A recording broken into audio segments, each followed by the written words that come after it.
귀한 찬양 너무나 감사합니다.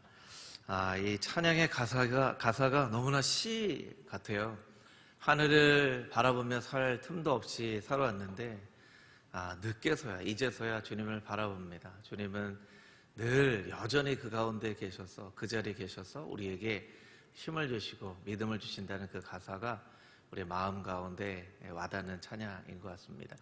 여러분, 하나님은 우리의 눈에 보이지 않지만 늘 변함없는 자리에서 우리를 도우시는, 힘주시는 하나님이신 줄 믿습니다. 아멘. 아멘. 예, 오늘도 각자의 자리에서 예배하시는 금호중앙의 모든 성도님들을 주님의 이름으로 축복합니다. 오늘도 1년 우리에게 표로 주신 이 표로 자신을 위해서 한번 축복하도록 하겠습니다. 우리 가슴에 이렇게 한번 손을 얹으시고요. 이렇게 한번 각자에게 스스로 이렇게 축복하도록 하겠습니다. 하나님의 성전을 세우는 사람 되게 하여 주시옵소서. 하나님의 성전을 세우는 사람 되게 하여 주시옵소서. 아멘. 2021년 한 해 하나님의 성전을 세우는 여러분 모두가 되기를 주님의 이름으로 축복합니다. 우리 암송 구절 같이 암송하고 하나님 말씀 함께 나누도록 하겠습니다. 우리 지난주에 암송했던 창세기 1장 1절 말씀 먼저 같이 암송해 보겠습니다. 시작. 태초에 하나님이 천지를 창조하시니라. 창세기 1장 1절 말씀. 아멘. 이번 주 암송 구절입니다. 이번 주는 구절이 두 구절이에요. 우리에게 익숙한 구절이지만 두 구절이니까 열심히 읽고 암송해야 될 줄 믿습니다. 우리 1장 27절 28절 말씀을 같이 한번 읽어보겠습니다. 시작. 하나님이 자기 형상 곧 하나님의 형상대로 사람을 창조하시되 남자와 여자를 창조하시고 하나님이 그들에게 복을 주시며 하나님이 그들에게 이르시되 생육하고 번성하여 땅에 충만하라. 땅을 정복하라. 바다의 물고기와 하늘의 새와 땅에 움직이는 모든 생물을 다스리라 하시니라. 창세기 1장 27절 28절 말씀. 아멘. 이 말씀을 사모함으로 열심히 읽고 암송할 수 있게 되기를 바랍니다. 이번 주 성경 통독은 출애굽기 5장부터 레위기 7장까지의 매일매일 읽어야 될 본문이 주보에도 있고 또 홈페이지에 보면 1년 읽어야 될 통독표가 있습니다. 그 표대로 읽으시면 1년에 온 교회 성도가 1년에 2독은 할 수 있습니다. 매주 매일매일 이 말씀을 함께 또 읽기를 소망합니다. 오늘은 읽은 말씀 통해서 담대히 하나님의 말씀을 전하게 하소서라는 제목으로 함께 은혜를 나누도록 하겠습니다. 사도행전을 읽다 보면 사도행전에서 강조하고 있는 몇 가지 포인트가 있는 것을 발견하게 됩니다. 사도행전은 성전, 교회를 굉장히 강조하고 있습니다. 예루살렘과 안디옥에 세워진 교회를 통하여 어떻게 복음이 열방까지 증거되었는지를, 또 사도 바울이 복음을 전한 곳마다 어떻게 교회가 세워지고 그 세워진 연약한 교회가 자라나서 또 다른 사람에게 복음을 전하는 그런 교회로 성숙하게 되어지는 그 이야기를 이 사도행전은 이야기를 하고 있습니다. 또 하나는 사람의 중요성입니다. 사도 바울 한 사람을 통하여 복음이 어떻게 땅끝까지 증거되었는지, 하나님께서는 그 한 사람의 세워진 일꾼을 통하여 역사하시는 하나님이시라는 것을 사도행전이 증명하고 있는 것이죠. 또 하나는 기도의 중요성입니다. 하나님의 역사는 기도 없이 이루어질 수 없다라는 것입니다.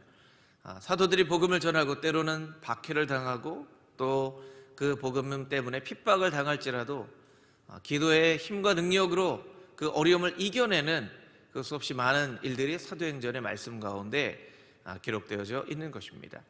오늘 본문에도 여전히 역시 이 기도의 중요성에 대해서 이야기를 하고 있는데요. 우리 읽은 말씀 가운데 23절부터 31절까지 있는 말씀을 같이 한번 다시 읽어보도록 하겠습니다. 23절부터 31절 우리 한 목소리로 같이 한번 읽겠습니다. 시작. 사도들이 노임에 그 동료에게 가서 제사장들과 장로들의 말을 다 알리니 그들이 듣고 한 마음으로 하나님께 소리를 높여 이르되 대주제여 천지와 바다와 그 가운데 만물을 지으신 이시오 또 주의 종 우리 조상 다윗의 입을 통하여 성령으로 말씀하시기를 어찌하여 열방이 분노하며 족속들이 허사를 경영하였는고 세상의 군환들이 나서며 관리들이 함께 모여 주와 그의 그리스도를 대적하도다 하신 이로소이다. 과연 헤롯과 본디오 빌라도는 이방인과 이스라엘 백성과 합세하여 하나님께서 기름 부으신 거룩한 종 예수를 거슬러 하나님의 권능과 뜻대로 이루려고 예정하신 그것을 행하려고 이 성에 모였나이다. 주여 이제도 그들의 위협함을 굽어보시고 또 종들로 하여금 담대히 하나님의 말씀을 전하게 하여 주시오며 손을 내밀어 병을 낫게 하시옵고 표적과 기사가 거룩한 종 예수의 이름으로 이루어지게 하옵소서 하더라. 빌기를 다함에 모인 곳이 진동하더니 무리가 다 성령이 충만하여 담대히 하나님의 말씀을 전하니라. 아멘. 하나님 앞에서 너희의 말을 듣는 것이 옳은가, 하나님의 말을 듣는 것이 옳은가 판단하라 라고 담대히 이야기한 베드로와 요한에게 어찌할 바를 알지 못하고 그냥 위협만 하여서 예수 그리스도의 이 복음을 증거하지 못하게 그렇게 겁을 주고 베드로와 요한을 풀어주죠. 베드로는 어떤 사람이었습니까? 십자가에 못 박히신 예수님, 그 마지막 이 예수님께서 십자가에 못 박히시고 그 사명을 다하시는 그 자리에 있지 않았던, 뭐 이렇게 표현할 수도 있겠죠. 마지막 순간에 예수님을 배신한 그런 제자였습니다. 당신도 저 사람과 함께 있는 사람이었죠? 라고 묻는 질문에 그렇지 않다 3번이나 부인한 그런 베드로였습니다. 근데 오늘 본문 말씀 가운데 보니까 베드로의 모습이 많이 바뀌어져 있는 것이죠. 베드로가 끝까지 예수님을 부인하지 않습니다. 감옥에 갇혀도 그 위협적인 재판정 안에서도 위협을 하여도 끝까지 하나님의 말씀을 듣는 것이 옳습니다. 우리가 어떻게 예수님을 부인할 수 있겠습니까? 하고 예수님을 배신하지 않는 그런 변화된 베드로의 모습을 보게 되는 것이죠. 어떤 이 글을 읽다가 세상에 여러 종류의 친구가 있지만 네 종류의 친구가 있다라는 글을 읽은 적이 있습니다. 첫 번째는 꽃과 같은 친구라고 합니다. 이 꽃과 같은 친구는 꽃이 피었을 때는 아주 이쁘고 그 아름다움에 대한 찬사를 아끼지 않지만 꽃이 시들어 버리면 금방 그 친구를 버리는, 그러니까 자기가 좋을 때만 찾아오는 그런 종류의 친구. 우리의 삶 가운데도 생각해보면 그런 종류의 친구들이 있는 것 같아요. 좋을 때만 찾아오는, 좋을 때만 연락을 하는 그런 꽃과 같은 친구가 있다는 것이죠. 저울과 같은 친구가 있다고 합니다. 저울 같은 친구는 이 저울이 무게에 따라 이쪽 저쪽으로 기울어지는 것처럼 자기의 이익이 있는 그런 상황에서는 가깝게 지내고 이익이 없는 상황에서는 과감하게 떠나는, 자기의 이익을 따져서 친구를 맺는 그런 친구가 저울 같은 친구라고 합니다. 반면에 산과 같은 친구가 있다고 합니다. 산은 온갖 이 동물들의 안식처가 되고 멀리서 볼 때나 가까이에서 볼 때나 위안과 쉼과 안식을 주는 것과 같은 그런 마음 든든한 친구, 그냥 멀리 떨어져서 오랜만에 연락을 하여도 그냥 마음이 든든한 그런 친구, 그런 친구를 산과 같은 친구라고 한다고 합니다. 네 번째, 땅과 같은 친구가 있다라고 합니다. 여러분, 땅은 생명을 잉태하고 생명의 열매를 맺죠. 그 어떤 친구와의 관계 가운데 열매가 있는 그런 친구, 그런 친구를 바로 땅과 같은 그런 친구라고 합니다. 그런데 이 이야기를 마치면서 저자는 이런 이 문장으로 네 종류의 친구를 설명하는 마지막 문장을 쓰고 있었습니다. 그러나 친구는 많고 적음이 중요하지 않습니다. 그 깊이가 중요합니다. 이 말이 굉장히 마음에 와닿는 것 같아요. 여러분, 요즘 세상은요, 많은 친구들을 만나려고 하죠. 그래서 자기를 알리고 또 연결되고자 합니다. SNS를 통해서 많은 사람들과 연결하려고 합니다.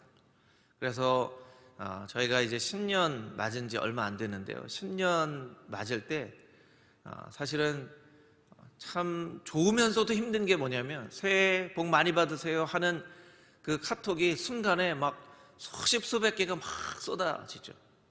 그래서 때로는 수십 수백 개의 카톡의 인사가 쏟아지는 걸 보고 굉장히 뿌듯해하는, 내가 이렇게 친구가 많구나 라고 생각하는 그런 사람들이 있지만, 그 사람들을 한 명 한 명 따져보면 얼마나 깊이 있는 만남을 하고 있는가.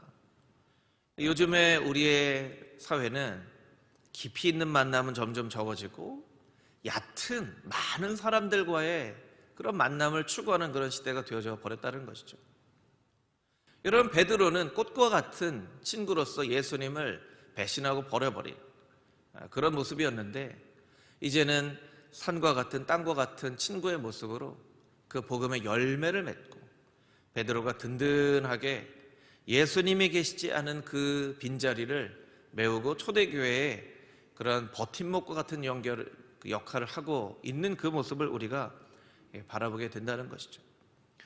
여러분은 여러분 주변에 있는 친구에게 어떤 종류의 친구로 살고 있으십니까?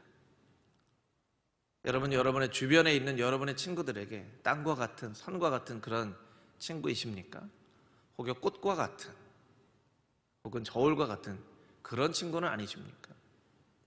예수님은 우리를 종이라 하지 않으시고 우리를 친구라 하셨는데, 우리는 예수님의 어떤 친구에 서로 볼 수 없는 떨어져 있는 상황 가운데 있었습니다. 베드로와 요한은 옥에 갇혀 있었습니다. 성도들은 한 곳에 모여 있었습니다. 떨어져 있었지만 그들이 각자의 자리에서 기도하였을 때 그 물리적인 공간을 넘어서서 하나님께서 그들의 기도를 통하여 서로가 힘을 얻고 서로가 위안을 얻을 수 있도록 하나님께서 그 기도를 통하여서 역사하셨다는 것이죠. 그래서 베드로와 요한이 풀림을 받고 하나님께서 이러한 일을 하셨다라고 이야기를 할 때 초대교회 성도들은 하나님께서 우리가 기도한 대로 응답을 해주셨구나 하고 소리를 높여서 기도를 할 수 있었던 거예요. 하나님께서 과연 우리가 기도한 대로 응답을 해주셨구나, 감사 찬송을 하면서 기도를 할 수 있는 거예요. 제가 2002년에 방글라데시로 선교 여행을 간 적이 있었는데요. 아주 작은 선교팀이었습니다. 7명, 8명 정도 되는. 그 선교팀의 이 사역 가운데 없었던 그런 일을 선교사님이 하자고 권면을 하셨어요. 그것은 뭐냐면 숙소 가까이에 있는 이 공원에 가서 노방전도를 하는 것이었는데, 그것은 일정에 있었던 일이 아니었어요. 전날에 선교사님이 내일은 우리가 이 공원에 가서 노방전도를 했으면 좋겠습니다. 이 공원은 주로 마약 중독자들이 오는 곳이고 때로는 살인사건도 일어나는 곳입니다. 그렇게 얘기를 하시는 거예요. 노방전도를 가자고 하시면서 겁이 나지 않는 얘기를 해야 되는데, 마음을 좀 단단히 먹으십시오. 저기 주로 마약 중독자들이 오고 이 살인사건도 일어나는 곳입니다. 그래서 막 기도를 열심히 했죠. 기도를 열심히 하고 그 다음날 가서 우리가 준비한 보통 썸이라고 하죠. 이 찬양의 어떤 그 율동, 이 동작을 담아서 메시지를 전하는 그 썸을 하기도 하고, 같이 준비해간 특순을 하기도 하고, 짧지만 영어로 복음을 증거하기도 하고 했는데, 정말 놀랍게도 거기에 정말 마약 중독자 같은 사람들이 그 복음을 듣겠다고 와서 좀 설명을 해달라고 하는 거예요. 이슬람의 이맘이라고 하죠. 머리에 이렇게 모자를 쓰고 있는 이 이맘 같은 사람들도 몇 명 와서 당신들이 알고 있는 그 복음을 좀 나에게 설명해 주십시오 해서 정말 우리와는 반대로 이 노방전도가 정말 은혜롭게 잘 마무리가 됐습니다. 그런데 그날 저녁에 와서 오늘 하루에 있었던 은혜를 이렇게 쭉 나눠보는데, 선교사님이 그런 얘기를 하시는 거예요. 사실 내가 몇 년 동안 이 방글라데시에서 사역을 했지만 그 공원에 가서 전도한 일은 오늘이 처음입니다. 제가 전도하고 싶은 마음이 있었지만 너무 두렵고 겁이 나서 한 번도 가지 못했는데, 오늘 이 아울리치 팀, 선교팀을 의지해서 내가 갈 용기를 갖고 갔습니다. 이런 얘기를 하시는 거예요. 그런데 우리가 아울리치 팀은 그 얘기를 들으면서 깜짝 놀란 거예요. 저희는 선교사님이 늘 가서 복음을 전하는 곳이라고 생각을 했거든요. 그 저녁에 기도하는데요, 정말 두렵고 떨리는 마음이 있는데 이 선교사님을 의지해서 우리가 선교사님 하자는 대로 하면 다 될 거야, 걱정 없이 맙시다 하고 기도하고 선교사님을 의지해서 그 공원에 가서 노방전도를 한 거예요. 그러니까 두려움에 떨고 있는 선교사님과 두려움에 떨고 있는 아울리치 팀이 서로를 의지하게 하셔서 그곳에 가서 이 복음을 증거하게 하시더라고요. 여러분, 하나님께서 사용하시는 일들은 때로 이와 같을 수 있습니다. 두려움에 떨고 있는 두 사람을 서로 의지하게 하셔서 담대하게 무언가를 하게 하시는, 여러분, 베드로와 요한이 두려움에 떨고 있었다는 이런 표현은 없지만 베드로와 요한은 교회를 위해서, 교회는 베드로와 요한을 위해서 서로 기도하게 하시고 떨어져 있지만 그들이 서로의 기도를 통하여 힘을 얻게 하시는 하나님의 놀라운 역사가 오늘 본문의 말씀이라는 거예요. 그리고 그들의 기도는 포기하지 않는, 끈질기게 기도하는 그러한 기도였다는 것입니다. 기도에 많은 명언들이 있지만 이런 기도에 대한 이야기가 있습니다. 가장 효과적인 기도는 끈질기게 기도하는, 포기하지 않는 기도이다. 저를 따라서 같이 한번 해보실까요? 가장 효과적인 기도는 끈질기게 기도하는, 포기하지 않는 기도이다. 할렐루야. 시편 37편 7절 말씀에 이런 말씀이 있습니다. 여호와 앞에 잠잠하고 참고 기다리라. 자기 길이 형통하며 악한 꾀를 이루는 자 때문에 불평하지 말지어다. 여호와 앞에 잠잠하고 참고 기다리라. 잠잠하고 참고 기다리라는 것은 그냥 무작정 기다리라는 의미가 아닙니다. 기도함으로 포기하지 않고 기다림으로 기도하면 하나님께서 그 기도에 응답해 주신다는 거예요. 여러분, 무언가를 기도할 때에 기도를 하다가도 기도가 응답되지 않는 것 같아서 중간에 포기해버리는 그런 기도가 있지 않습니까?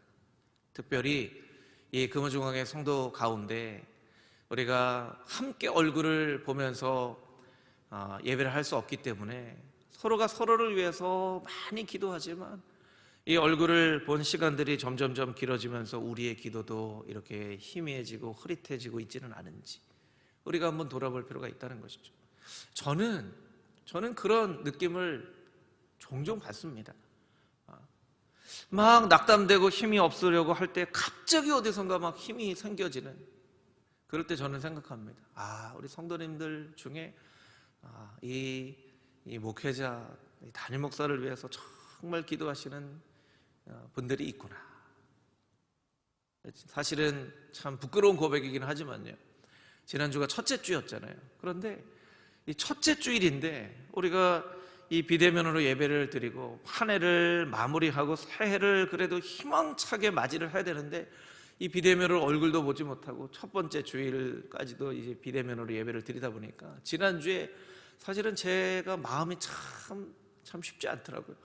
이 예배를 드리고 또 설교를 하는 설교자인데 제 마음이 막 너무 마음이 참 힘든 거예요. 그래서 주일 예배를 어떻게 그냥 정말 겨우겨우 예배를 드렸습니다. 우리 센트럴 예배까지 정말 예배를 드렸습니다. 그런데 월요일 새벽에 하나님이 새 힘을 주시는 거예요. 내가 이렇게 있으면 안 되지, 담임 목사가 이렇게 있으면 안 되지. 월요일날 새 힘이 막 생기는 거예요. 그래서 월요일, 화요일, 수요일 정말 하나님께서 주시는 이 힘으로 이 새벽 예배지만 정말 담대하게 하나님 말씀을 그렇게 나눴어요. 여러분, 방금 전까지만 해도 힘이 없었는데 어느 순간에 하나님께서 주시는 새 힘을 경험하게 되는 때가 있습니다. 그때는 분명히 하나님께서 낙담하고 있는 나를 불쌍히 여기시고 누군가에게 나를 위해서 기도할 마음을 주셔서 그 기도의 힘을, 기도의 은혜를 받는 그런 역사가 분명히 있을 것이라는 것이죠. 여러분도 힘이 들 때 누군가 여러분을 위해서 기도한다는 사실을 잊지 마십시오. 그리고 우리가 떨어져 있을지라도 우리가 곧 얼굴을 맞대어 보면서 예배를 할 수 있는 날이 오게 될 것을 소망하면서 떨어져 있지만 우리 성도들을 위해서 열심히 간구할 수 있게 되기를 바랍니다. 그러면 알지도 못하는 그 힘이 누군가에게 전달이 되어져서 그들의 삶의 자리 가운데 낙담치 않고 다시금 일어나는 하나님의 놀라운 은혜가 그 성도들 가운데 경험되어지게 될 것입니다. 여러분, 포기하지 말고 끈질기게 교회를 위하여서, 성도들을 위해서 기도하는 금호중앙의 모든 성도님들이 다 되시기를 주님의 이름으로 축복합니다. 아멘. 우리 32절부터 35절까지 있는 말씀 함께 읽어보겠습니다. 32절에서 35절 한 목소리로 같이 읽겠습니다. 믿는 무리가 한 마음과 한 뜻이 되어 모든 물건을 서로 통용하고 자기 재물을 조금이라도 자기 것이라 하는 이가 하나도 없더라.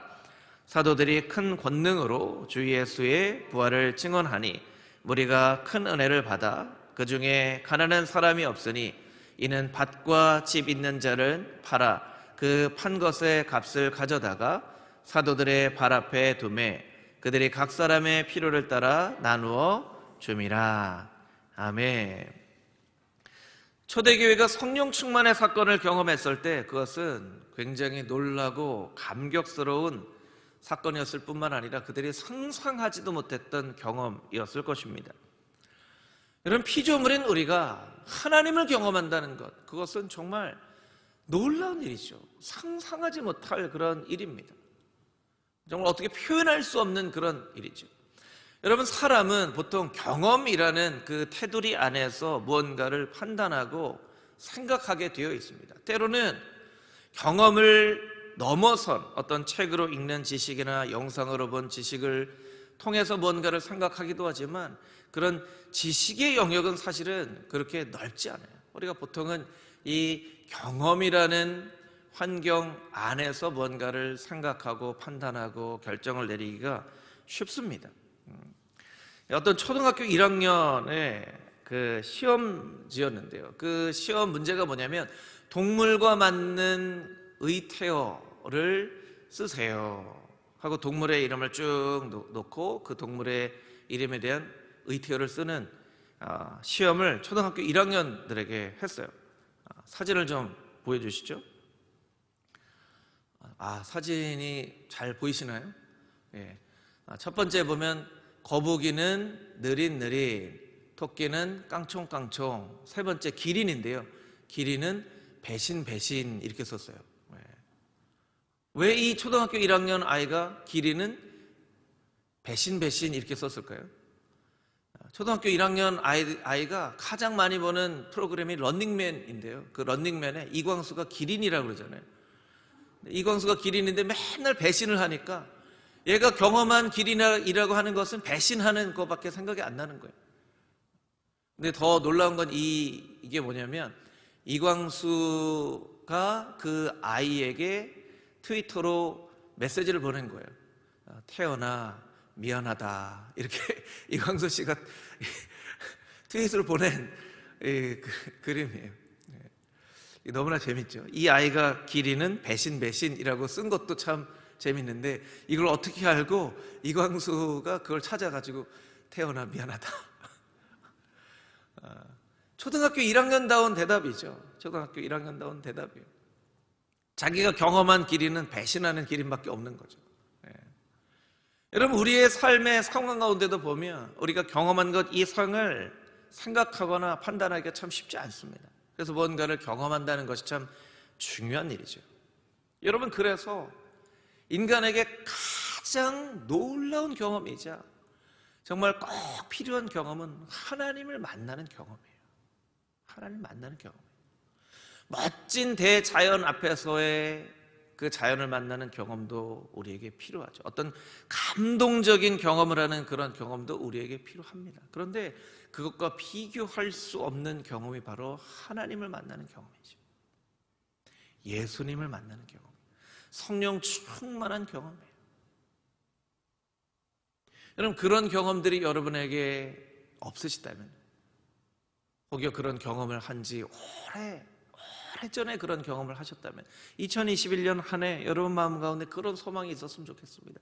올 한 해 하나님을 깊이 경험하게 해 주시옵소서. 성령 충만함을 경험하게 해 주시옵소서. 그렇게 기도할 수 있게 되기를 주님의 이름으로 축복합니다. 성령 충만한 경험을 하고 나타난 모습이 바로 32절에 있는 이하에 있는 말씀이에요. 여러분, 이 32절 이하에 있는 말씀, 우리가 잘 아는 말씀이지만 이것은 굉장히 놀라운 본문이기도 하면서 때로는 우리에게 절망감을 주는 본문이기도 합니다. 물건을 팔아 서로 통용하고 조금이라도 자기 것으로 주장하는 사람이 없고, 밭을 팔고 집을 팔고 사다들의 발 앞에 두고 각자의 필요에 따라서 부족함 없이 나눠주는 이 모습을 보면서 완벽한 공동체의 모습이라고 이야기를 하는 사람도 있고, 어떻게 이렇게 살아가냐, 이건 공산주의 같은 모습이 아니냐라고 이렇게 거부하는 그런 사람들도 있습니다. 여러분, 그런데 이 현상에 주목해 보면 안 됩니다. 여러분, 말씀도 우리의 삶의 일도 현상에 주목하면 우리가 현혹되기가 쉽습니다. 그 현상은 나타나기도 하고 사라지기도 하는 거예요. 이것은 성령 충만한 사건이 어떻게까지 사람을 변화시킬 수 있는가에 대한 성경의 한 가지 표현이라는 거예요. 다 이렇게 살라고 말씀하시는 게 아니에요. 사람의 성령 충만하고 하나님을 경험할 때 이렇게까지도 사람들이 변화되어질 수 있다는 것을 보여주는 거예요. 여러분, 이 현상에 집중해서 그러면 지금부터 밭을 팔아야 됩니까? 집을 팔아야 됩니까? 각자의 물건들을 다 내놓아야 됩니까? 그러면 그렇게 내놓지 않은 사람들은 잘못하는 것입니까? 라고 질문하는 것은 어떻게 보면 조금 어리석은 질문이에요. 하나님을 정말로 만나는 사람은 야, 이렇게도 변할 수 있구나. 성령의 충만함을 경험한 사람은, 그런 사람들이 모여있는 공동체는 이런 모습의 공동체를 이룰 수 있게 되기도 하는구나. 베드로는 물결 위로 걸어오시는 예수님을 바라보았을 때 물결 위로 걷겠다고 믿음의 발을 내딛습니다. 그러나 물 위로 내딛는다는 그 현상을 주목하여 보았을 때 물에 빠져버리죠. 엘리야는 하나님을 주목하여 보았을 때 바알과 아세라 선지자 850명과 싸워서 놀라운 영적인 승리를 이룹니다. 그런데 그 상황을 바라볼 때 이세벨의 한마디, 너도 죽은 바알과 아세라 선지자 같이 될 것이다 라는 이야기를 듣고 도망쳐버립니다. 그리고 낙담하고 하나님 앞에 죽기를 구하죠. 여러분, 우리는 늘 현상에 관심을 갖습니다. 그러나 우리가 이 본문의 말씀을 통해서 깨달아 알아야만 하는 것은 현상보다도 하나님을 만난 사람, 하나님을 만난다는 것이 얼마나 큰 변화와 놀라운 의미를 갖게 되는가를 우리가 주목하여 본다는 거예요. 봐야 된다는 거예요. 우리는 돈에 대해서 참 관심이 많습니다. 그렇기 때문에 집을 팔고 밭을 팔아 사람들의 필요를 나눠줬다라는 이야기를 굉장히 놀랍게 여깁니다. 그런데 여러분, 사실 생각해 보면 돈은 돈보다 시간이 돈만큼 중요하죠. 시간이라는 것을 생각을 해보면, 여러분, 제가 어떤 사람과 한 2시간 정도 만난다고 한번 생각을 해볼까요? 누군가 저에게 요청을 해옵니다. 저를 한 2시간만 만나주시죠. 그래서 2시간을 만나서 그 사람과 이야기를 한다는 것은요, 제 너무나도 귀중한 생명 가운데에 2시간이라고 하는 생명을 그 사람에게 준 거예요. 근데 2시간 동안 그 사람을 만난 것은 제가 아까워하지 않거든요. 근데 무언가 누구에게 이유도 없이 20만 원, 30만 원을 준다고 하면 굉장히 아깝게 생각할 거예요. 여러분, 우리의 관심이 돈에 많이 있으니까 이 본문의 말씀을 보면서 이것이 옳으냐 옳지 않냐, 이대로 살아야 되냐, 어떻게 이렇게 사냐라고 생각을 하는 거예요. 사실은 여러분 많은 사람들과 그렇게 약속을 하고 시간을 보내시잖아요. 여러분, 때로 부모라는 그런 역할은 자녀들을 위해서 평생의 시간들을 내어주는 그런 역할을 하는 거예요. 자기의 삶 가운데 너무나 소중한 생명 가운데 때로는 절반 이상의 그 시간을 자녀들에게 주는 거예요. 어떻게 보면 금호중앙교회 담임 목사로 제가 부임을 받았을 때에는 금호중앙교회의 담임 목사로서의 삶을 살아가는 이 공적인 시간을 여러분과 쉐어하기 위해서 내놓는 거예요.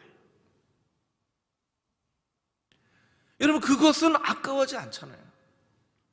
그런데 밭을 팔고 집을 팔고 하는 것은 우리가 굉장히 다른 관점으로 보게 된다는 거예요.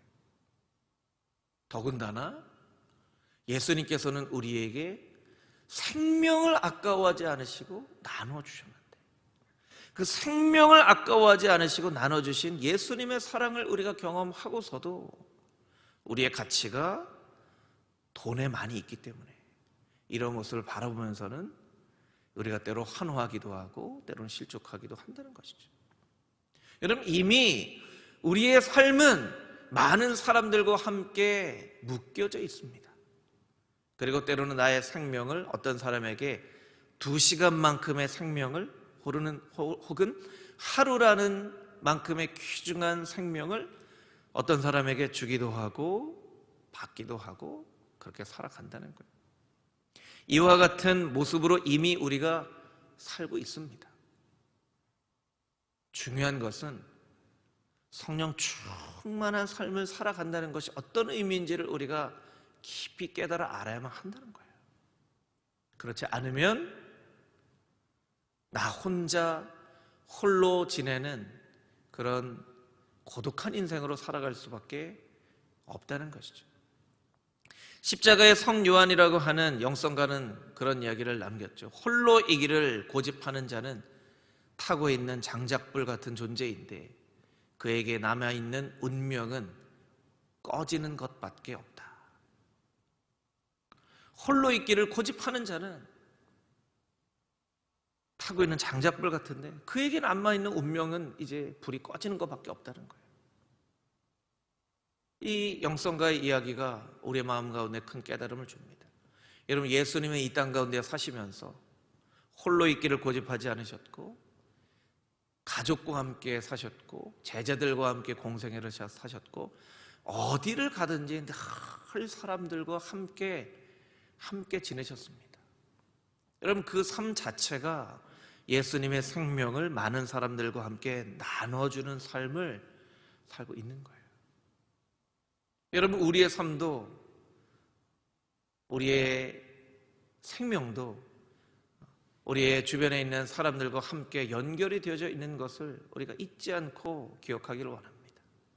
초대교회 공동체의 이와 같은 모습처럼 성령 충만함을 경험하고 하나님을 만난 우리는 함께 하나님의 나라를 이루어가고 하나님의 성전을 세워가는 존재임을 잊지 않고 기억하며 2021년 한 해 함께 하나님의 성전을 세워가는 금호 중앙교회가 되어질 수 있도록 나 한 사람의 수고와 노력을 통하여 함께 연결되어져서 하나님의 성전이 아름답게 세워질 수 있다는 것을 늘 잊지 않고 각자의 자리에서 맡은 바 직분을 충성되이 감당하며 하나님의 성전을 함께 세워가는 금호중앙의 모든 성도님들이 다 되시기를 주님의 이름으로 축복합니다. 아멘. 함께 기도하겠습니다.